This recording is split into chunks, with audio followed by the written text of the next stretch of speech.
Mesdames, Messieurs, bonsoir. Aujourd'hui, nous sommes avec cette édition exclusive afin de suivre de près un événement historique et grandiose. Les regards du monde entier sont braqués ce soir vers Luxor, où aura lieu dans quelques minutes l'inauguration de l'allée des Béliers après ses travaux d'aménagement. Une cérémonie grandiose aura lieu à cette occasion et bien sûr, la restauration de cette allée est l'un des plus importants projets archéologiques visant à transformer Luxor en un des plus grands musées à ciel ouvert au monde. Afin de mieux parler de l'importance de cet événement et comment la réalisation de la restauration a eu lieu et qu'est-ce qu'on attend à voir aujourd'hui, nous avons l'honneur d'accueillir aujourd'hui Dr Manel Mourad, professeur d'histoire, égyptologue et guide touristique. Bienvenue à notre programme. Bienvenue, madame. Alors aujourd'hui, c'est une journée vraiment attendue par le monde entier, surtout par les spécialistes. Et avant de parler des détails avec vous, je vous invite, ainsi que nos chers téléspectateurs, à regarder ce commentaire.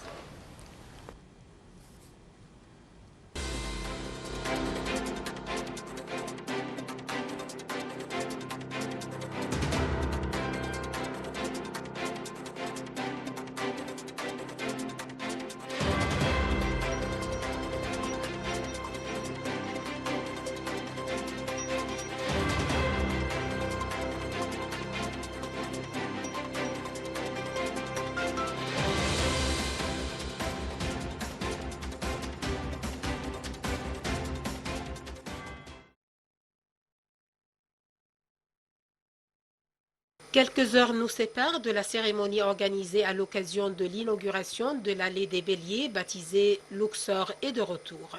Le gouvernorat de Luxor s'illumine, la cité sera témoin d'un événement sur lequel les yeux du monde entier seront braqués. L'allée qui lie le temple de Luxor à celui de Karnak est complètement rénovée grâce aux moyens techniques les plus sophistiqués. Sous le haut patronage du président Abdel Fattah el-Sisi, la cité de Luxor accueillera une grandiose cérémonie. Ce sera en présence des ambassadeurs et des grandes personnalités et hauts responsables. Plus de 400 volontaires des jeunes de Luxor participeront au défilé qui fera partie d'un carnaval féerique. Le ministre du Tourisme et des Antiquités, Dr Khaled El-Anani, suit de près les dernières retouches avant l'inauguration. La cérémonie doit être une fête légendaire digne de ce nom, de la valeur et de l'histoire égyptienne qui a émergé au cœur de Thèbes, la capitale de l'Égypte ancienne, a déclaré le ministre. Le directeur général du projet de rénovation de l'allée des Béliers et le directeur des temples de Karnak, Dr Mustafa El-Sourayer, a dit que le monde entier attend le moment de l'inauguration de l'allée des Béliers. Ça fait plus de 70 ans que le monde archéologique attend ce moment, depuis sa découverte en 1949, a-t-il dit, avant d'ajouter que le rêve se réalise enfin. Le projet de restauration de l'allée des Béliers est l'un des plus importants projets archéologiques visant à transformer Luxor en un des plus grands musées à ciel ouvert au monde. C'est l'aboutissement d'un long travail pour mieux conserver les statues et les exposer proprement. Cet événement grandiose est organisé dans le cadre du projet visant à promouvoir le tourisme dans le gouvernorat de Luxor, et ce dans le cadre des travaux de développement des infrastructures de gouvernorat et d'embellissement de la corniche, des rues et des places publiques. Reliant les deux fameux temples de Karnak et de Luxor avec 2,7 km de long et 76 mètres de large, l'allée se trouve devant le premier pylône de temple de Karnak. Elle est décorée par 1200 sphinx à tête de bélier accroupi. À l'époque, le bélier était l'animal préféré du dieu Amon, maître du temple.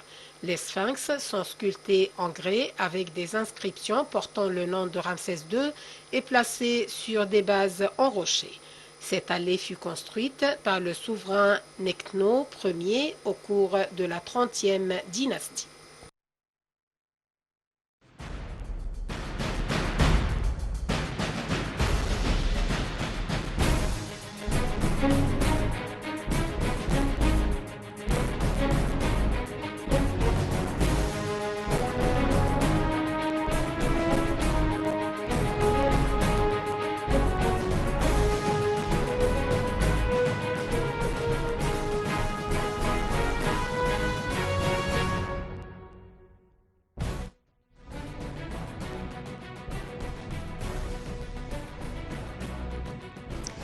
une exposition et une émission exclusive afin de parler de cet événement attendu par le monde entier, l'inauguration de l'allée des Sphinx ou des Béliers. Et avec nous, afin de parler en détail de ce processus, Dr Manel Mourad, professeur d'histoire, égyptologue et guide touristique. Bienvenue encore une fois à notre édition d'aujourd'hui et on assiste vraiment à un événement historique, cette inauguration. Tout d'abord, nous voudrions savoir pourquoi cette allée s'avère importante pour le monde archéologique et sa restauration était attendue pour à peu près 75 ans. C'est enfin un projet qui s'achève. C'est vrai. Bonsoir tout le monde, bonsoir Mona. C'est un événement bouleversant tout d'abord. Tout le monde attendait cette découverte du dromos de Sphinx à tête de bélier et aussi à tête humaine. Comme dans votre reportage, vous avez parlé de 3 kilomètres de longueur qui sont pavés de part et d'autre par 1200 Sphinx.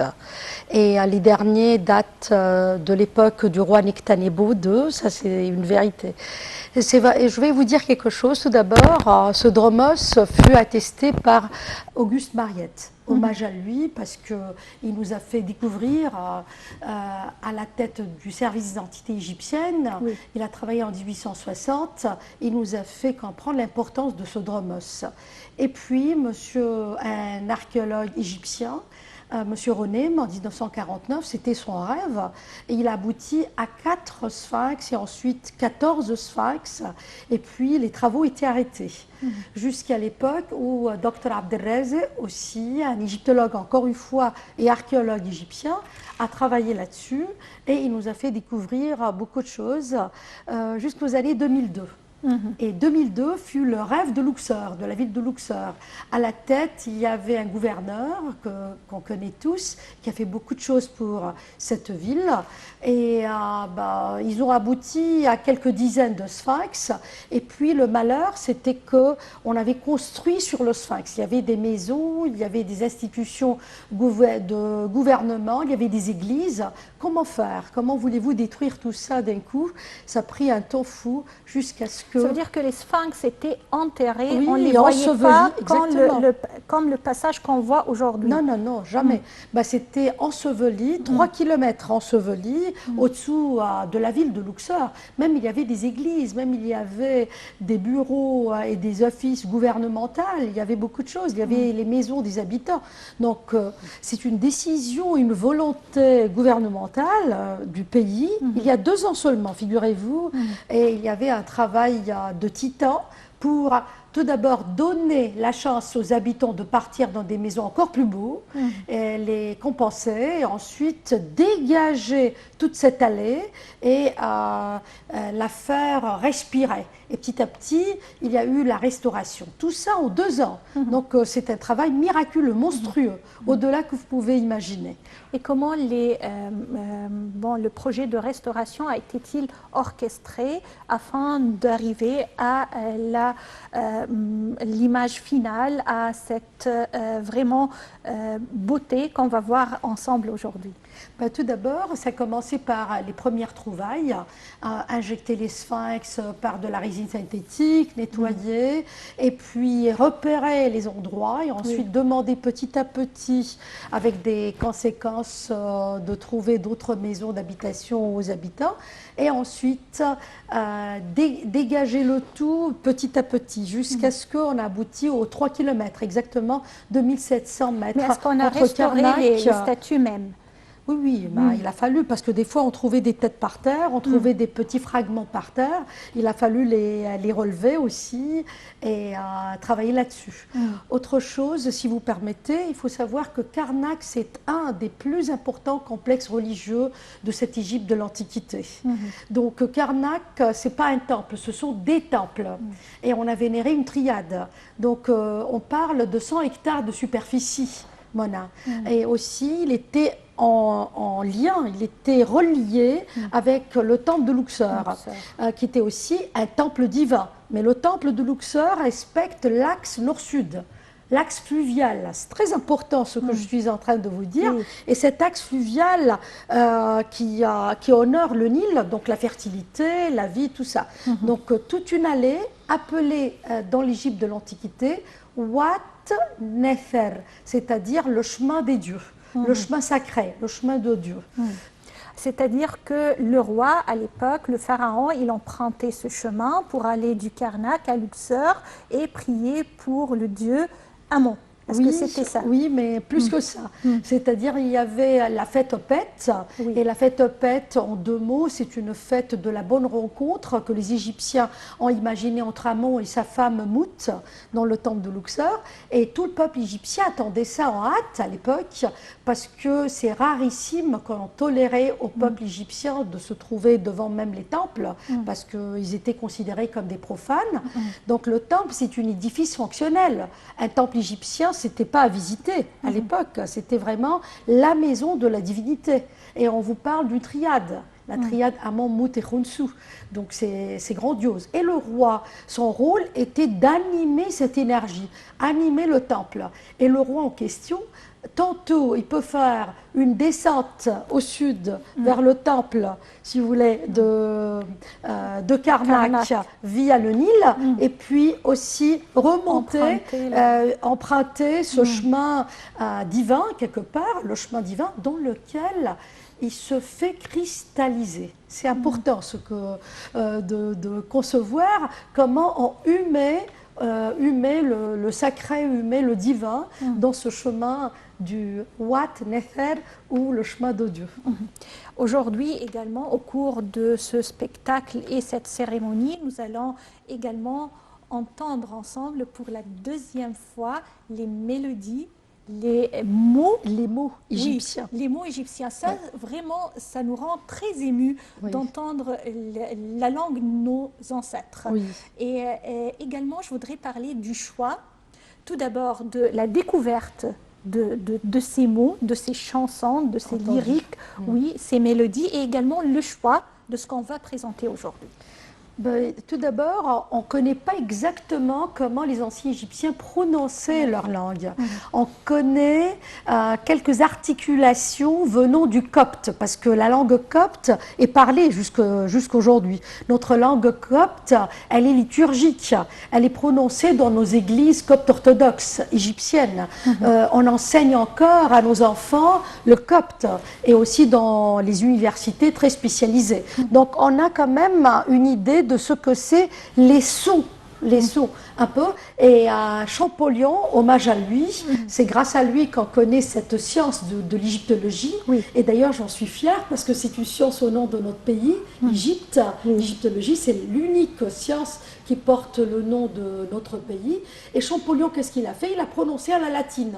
Il a prononcé les premières lettres à la latine, puis poursuivi par des savants maintes, et aujourd'hui, quand on lit le hymne d'Amon, aujourd'hui c'est l'occasion de lire le hymne d'Amon quand même, dans ce chemin d'Amon, Amon-Ra, le dieu suprême, un dieu très important qui était vénéré pendant 9 siècles consécutifs, avec maints aspects, maints attributs représentant le créateur de l'époque. Donc le hymne d'Amon va être récité avec la prononciation latine, avec quelques mots venant de la prononciation copte.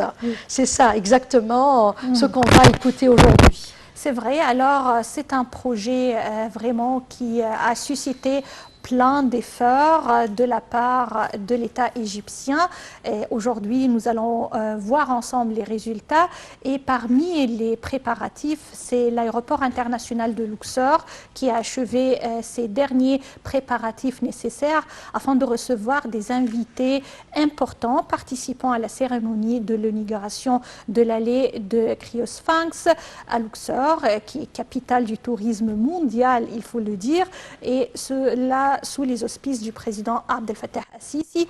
Le ministre de l'Aviation civile, Mohamed Manar, a pour sa part donné des directives à toutes les équipes du travail concernées afin de fournir toute facilité nécessaire, et cela pour les délégations justement qui participent à la cérémonie mondiale aujourd'hui. Dernier préparatif, comment l'aéroport de Luxor a accueilli aujourd'hui les invités pour participer à cette cérémonie et à ce spectacle. C'est ce que nous allons découvrir ensemble.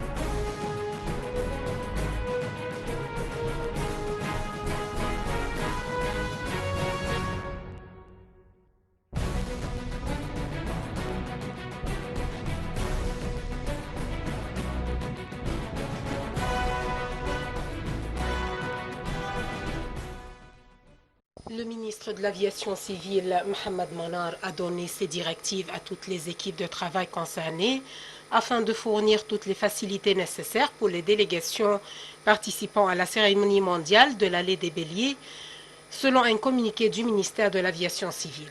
M. Manar a souligné la nécessité que toutes les mesures de sécurité soient suivies aux entrées, sorties et terminaux de l'aéroport, en coordination avec toutes les autorités concernées de l'aéroport et le gouvernorat de Luxor, afin de fournir toutes les facilités aux délégations et leur réserver un bon accueil, tout en respectant les mesures de précaution et de prévention nécessaires.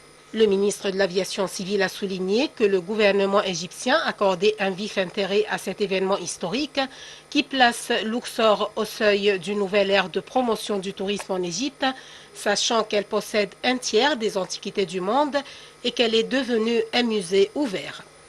Le ministre de l'Enseignement supérieur et de la Recherche scientifique, Dr Khaled Abdelghaffar, également ministre de la Santé par intérim, a annoncé le plan médical qui sera appliqué lors de l'inauguration de la nouvelle allée des Béliers. Dr Abdelghaffar a tenu une réunion sur le plan qui assurera tous les services médicaux à tous les participants à l'inauguration et permettra de prendre toutes les mesures de prévention contre le coronavirus en coordination avec le ministère du Tourisme et des Antiquités.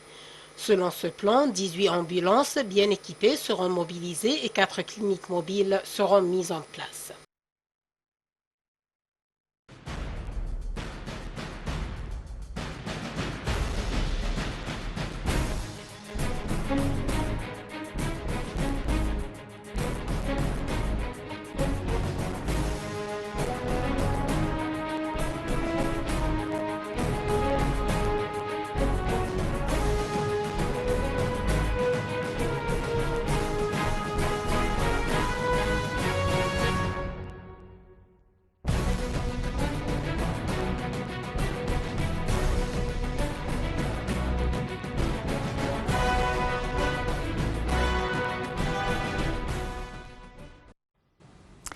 L'Égypte, il y a quelques mois, avait ébloui le monde entier avec une parade des momies au Caire. Mais si on compare, rien à comparer avec la ville de Luxor, qui est vraiment un musée à ciel ouvert et qui va accueillir aujourd'hui la cérémonie d'inauguration de la restauration de l'allée des Béliers.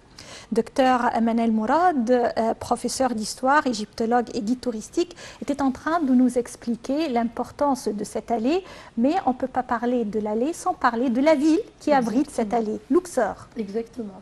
La ville de Luxor est une ville qui est pleine de mystères, pleine de secrets, et on n'arrête pas à découvrir des sites archéologiques complètes, et on n'arrive pas à être totalement comblé par une richesse inouïe. On possède le 1/4 des antiquités du monde entier, que ça soit déclaré, des sites vraiment vus, ou bien on sait par des prises aériennes que ça existe sous-sol. Donc vous avez quand même une ville dont le potentiel est extraordinaire. Vraiment, comme vous venez de dire, un musée à ciel ouvert. Ce qui est très important, cette allée du Sphinx qui va lier le temple de Karnak avec celui de Luxor, ce qui va aussi promettre aux visiteurs, aux touristes ou à un Égyptien ou à un amateur d'archéologie ou d'histoire de humer le site autrement. C'est-à-dire vous n'êtes pas obligé de quitter maintenant Luxor ou Karnak et partir à pied ou partir en bus ou en calèche ou à pied pour l'autre visite. Vous pouvez faire toute cette traversée divine à votre pied. Ce que j'aimerais bien aussi vous dire, que ce parade qu'on a vécu il y a quelques mois était grandiose, était vraiment, il n'y a pas de mots, on était tous stupéfaits devant les écrans de télévision, et j'espère aujourd'hui, j'attends hâte moi aussi de voir qu'est-ce qu'ils nous ont préparé. Nous sommes éblouis devant tous les détails, nous sommes éblouis devant toute volonté et vraiment hommage à notre président qui qui donne cette importance à ces événements à notre ministre de la Culture, notre ministre aussi du Tourisme, M. Khaled Hanen, qui s'occupe de tous les détails. On le rencontre sur les sites archéologiques, on le rencontre dans les découvertes, un peu partout. Donc je suis comme vous, j'attends aussi la cérémonie et je ne peux pas oublier la parade et comment ça a touché le monde entier. Ces chants glorieux, c'était monstrueux, à ce départ de momies qui existe aujourd'hui dans le musée de la civilisation en plein cœur. Oui. Et si on parle de la restauration des sphinx, les équipes ou les groupes qui se sont chargés de cette restauration et également l'opération même de restauration, comment a-t-elle été effectuée et qui l'a achevée? Ce sont des groupes des égyptologues et des experts égyptiens où on a sollicité également l'expertise d'autres experts venant du monde entier. Bah, écoutez, tout d'abord, c'était pas fait d'un coup. C'était pas fait sur ces derniers 2 ans seulement. Les derniers deux années, c'était la volonté de dégager le sable, la boue, d'enlever des couches terribles pour que ces sphinx respirent. C'est vrai aussi qu'on a trouvé quelques assises sans statut du tout, donc il y avait qui sont démolies, mais il y avait quand même une quantité qui sont en très bon état de conservation. C'est le service des antiquités égyptiennes qui a fait un travail inouï de restauration et de désensablement. Notamment, vous avez aussi les sphinx de côté du temple de Luxor. Donc, ces sphinx à tête humaine cette fois-ci, qui ne sont pas à tête de bélier, qui mentionnent les noms des rois tardifs, les rois de la 30e dynastie comme Nectanebo et puis avant lui le roi Sheshonq. Tandis que vis-à-vis de Karnak, le départ de Karnak, c'est avec des sphinx à tête de bélier, et le bélier, n'oubliez pas, c'est l'animal sacré du dieu Amon, c'est-à-dire c'est une représentation zoomorphe de la divinité. C'est comment on rapprochait l'idée à niveau populaire et comment on expliquait par exemple ce qui est métaphysique au peuple par une représentation zoomorphe, par une représentation autre qui venait de la nature. Je vous donne un exemple. Qu'est-ce qu'il représente dans la civilisation égyptienne ancienne? Le bélier, c'est le commencement, c'est le printemps, c'est ce qui pousse, c'est une énergie extraordinaire parce qu'il fonce, il pousse, c'est le constructeur aussi. Et puis le dieu Amon, c'est le dieu qui a construit le monde, c'est un peu le grand maestro, le grand, je veux dire, dirigeant du monde d'après les anciens Égyptiens. Je vous donne un autre exemple. Ra, le dieu soleil, a prononcé Ré en langue française. Pour rapprocher l'idée, on a choisi le scarabée, qui était la représentation zoomorphe du dieu Ré. Pourquoi? Parce que le scarabée, c'est le bousier qui fait entourer devant lui son sécrément, donc sa boule de déchets, qui fait éclos pour faire sortir un autre scarabée. Donc tout de suite, il y a une idée qui se rapproche, voilà, du cycle de la résurrection, de la régénération du soleil, du cycle qui revient le lendemain. Donc quand on veut expliquer à un homme de l'époque, simple, paysan ou ouvrier ou autre, il n'y a pas plus belle image que le bousier scarabée. Oui, alors comme vous l'avez mentionné, là on fait la différence entre le commencement ou le début de l'allée et où il se termine, le bout, parce qu'il y a 2 genres de statues. Il y a des statues des sphinx à tête humaine et puis il y a toute une série où l'allée est composée de sphinx à tête de bélier. Exactement. Oui, mais la représentation de sphinx, c'est pour représenter les grands pharaons de l'Égypte de l'époque qui vient à la fin de la dynastie, la nouvelle dynastie. En fait, le premier sphinx qui est connu, c'est au pied des pyramides, le sphinx de Képhren. Donc, c'est un sphinx bouleversant aussi, une statue colossale qui fut taillée dans la falaise elle-même, à tête humaine, corps de lion. Et le terme sphinx est un terme qui nous vient du grec. le langage grec. Et Sphinx, dans la mythologie grecque, c'est une femme aux ailes déployées et qui n'a rien à voir avec notre mythologie égyptienne.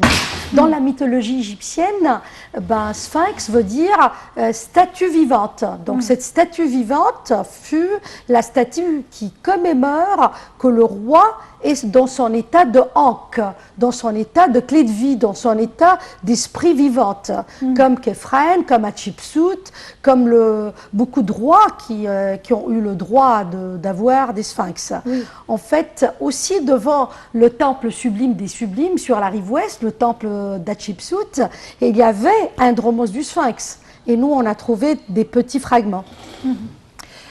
Justement, pour parler un peu de comment la restauration a eu lieu, le secrétaire général du Conseil suprême des Antiquités, Dr Mostafa Ouaziri, avait annoncé il y a quelque temps la fin de la restauration de 19 sphinx à tête de bélier dans la cour du temple de Karnak, dans son côté nord. Plus de détails concernant cette restauration à travers ce commentaire.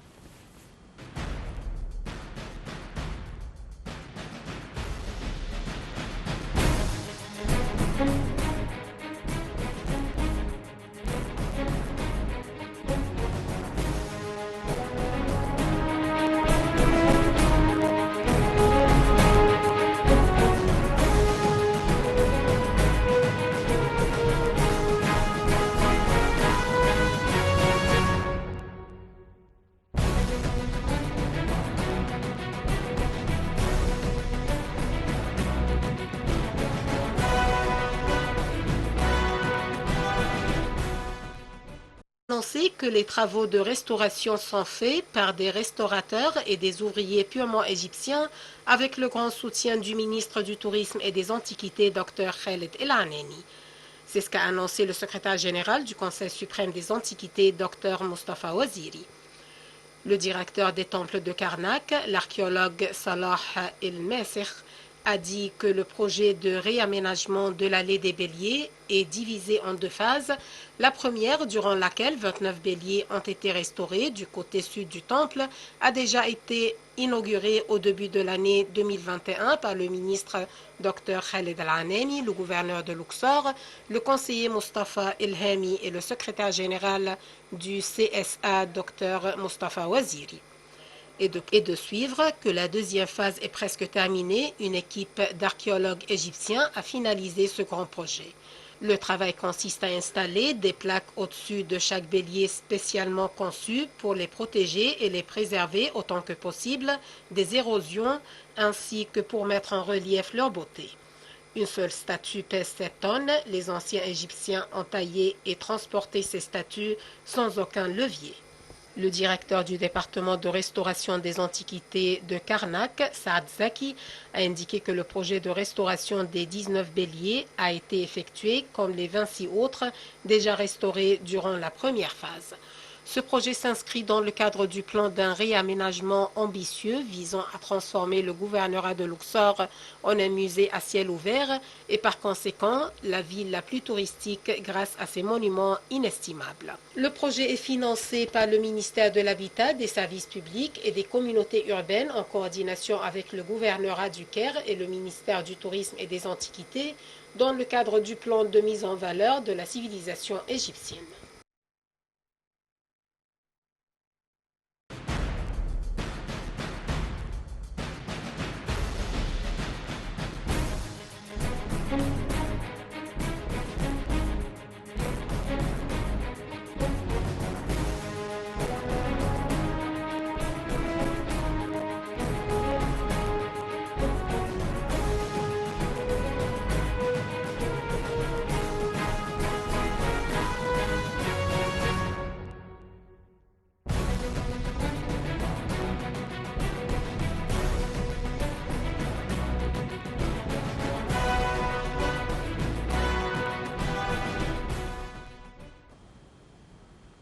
Nous sommes ensemble aujourd'hui à travers cette couverture exclusive, cette édition spéciale afin de suivre de près l'inauguration de l'allée des Sphinx à Luxor après sa restauration, un événement qui aura lieu sous les auspices et avec la présence du président Abdel Fattah el-Sisi ainsi que des représentants des plusieurs pays, des diplomates, des ambassadeurs, des hauts responsables qui ont tenu à être présents afin de suivre de près cet événement et bien sûr de millions de spectateurs à travers le petit écran tout autour du monde entier qui suivent de près et qui attendent dans quelques minutes le lancement de cet événement. Avec nous aujourd'hui au studio, Dr Manel Mourad, professeur d'histoire, égyptologue et guide touristique. Et Dr Manel Mourad, permettez-moi également de parler de l'importance de la spiritualité pour les Égyptiens, pour les pharaons qui non seulement parlaient de l'au-delà, mais vraiment avaient la plupart de leur civilisation consacrée au respect de ce au-delà. Pourquoi cette spiritualité s'avère très importante ou s'avérait très importante pour nos ancêtres? Bien entendu. En fait, l'Égyptien n'a pas cru à la mort. Pour lui, le terme mort même n'existe pas. Donc l'Égyptien, il a cru à la vie après la vie. Donc la vie après la vie, il se préparait. Il a cru qu'aussi, étant qu'être humain, on n'est pas composé uniquement de corps. On est habité aussi par des esprits, par l'esprit, excusez-moi, par notre double, par une lumière. Et cette lumière, elle doit se métamorphoser. Donc il a imaginé que le monde entier était lié, c'est-à-dire le ciel et la terre étaient liés un jour et pourquoi pas plus tard. Donc il voyait par analogie le monde, donc le ciel habité par le panthéon égyptien et le peuple, il n'est qu'une, le peuple égyptien je parle, ainsi que le roi à la tête, ils ne sont qu'une, en miroir, une représentation du ciel sur terre. Aussi, l'ancien Égyptien, il a cru, même la tombe, ce que nous on appelle la tombe, lui il appelait la demeure éternelle, qu'elle soit pyramide, qu'elle soit hypogée. Sur la rive ouest, par exemple, à Luxor, vous avez plusieurs hypogées royales. Donc, pour lui, c'est un chemin pour atteindre les 12 heures du monde nocturne et se métamorphoser en dimension lumière. Et cette dimension Saou, ou lumière, c'est elle qui va atteindre le ciel. Donc déjà, on a un Égyptien qui a cru au cycle, qui s'est comparé avec le soleil, la lune, le Nil lui-même, qui débordait toutes les années dans une date précise. On a quand même un Égyptien qui a rêvé de l'éternité. Il est éternel. Donc, si vous voulez, une civilisation qui a noté tout ceci par un art funéraire. C'est ce que vous avez envie de dire. C'est vrai que partout on voit des pyramides, elles ne sont que des tombes. On voit des hypogées, elles ne sont que des tombes, des temples divins et des temples funéraires, les temples de millions et de millions d'années.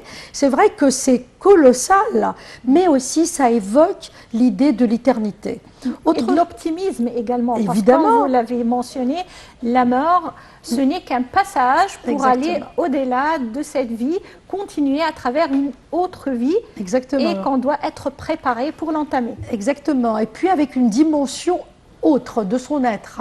Donc déjà, il doit préparer son corps et son être. Donc le corps par la momification et son être par les vertus, par exemple. Et quelle joie de se mettre devant un papyrus avec, par exemple, un jugement de cœur avec la plume de l'équité Maët et puis le cœur de l'autre côté. Mais c'est quoi? Quelle nuance?